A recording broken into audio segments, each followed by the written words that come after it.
Welcome to Slow Home Studio. Too many people live in badly designed houses, and we want to change that. February is bedroom month, and this is week 3, and we're going to be looking at the slow home principles behind good bedroom design. Yeah, and the slow home principle for bedrooms is one of our 12 steps to a slow home. It's number 9. Number 9. And the principle reads that all bedrooms in a slow home have good daylight, sufficient storage, a logical place for the bed, which we will talk about in a little bit because that's really important, and enough room for circulation. Before we get to the logical place for the bed, I want to talk about the first one, good daylight, because that's not something that we really need to draw, but it is a really important principle. You want to have a well-sized window, and you want to have a bedroom that doesn't face a side yard. If you've got a room that faces the front or the backyard, then it can really have a large window, and it will have a good view. If you've got a side yard window, you're restricted from a fire code point of view to having a very small window, and you're going to be looking at another house about 8 feet away if you're in an urban situation. Yeah, and to demonstrate these principles, we thought we would look at the floor plan of our case study house in detail and look at not only the master bedroom, but the secondary bedrooms, because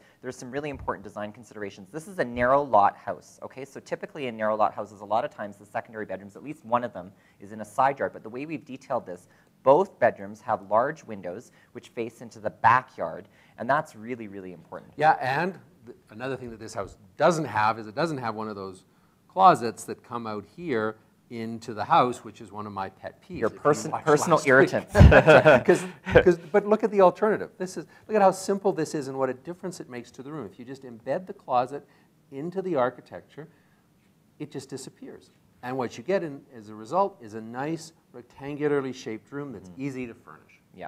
So I want to also talk about the master bedroom a little bit and the details of that. Now, the master bedroom is slightly bigger than the other bedrooms, which makes sense. As it should be, but not too big. Not too big. We have a king bed, and this goes back to the idea of a logical place for the bed. This bed is centered in the room, and it has a natural place because of the corner window. It wants to be there. We've built this asymmetrical headboard, which comes to the end. There's enough room for a night table on either side, good circulation space, but then the proportion from the foot of the bed to this wall is enough to allow for this piece of furniture to fit properly and still have circulation between the edge of the furniture and the foot of the bed. Yeah, it's a good place for a television if that's your sort of thing in a bedroom.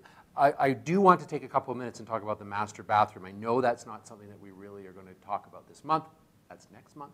But right now, let's just talk about that. And one of the principles that we try to do, wherever possible, it's not always possible, is to have a single entry into that whole suite of rooms so that someone can come in, they can get ready, they can get dressed, and then they can leave without having to traverse back and forth through that bedroom.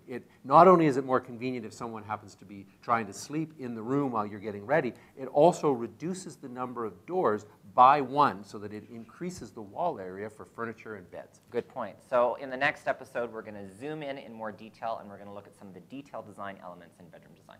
See you next week. If you're interested in learning more about the principles of slow home design, you can pick up a copy of our book entitled What's Wrong with This House? It's a practical guide to finding a well-designed and sustainable home. It's available for sale on the Slow Home Studio website. It's also available for sale at Amazon.com in both paperback and the Kindle format.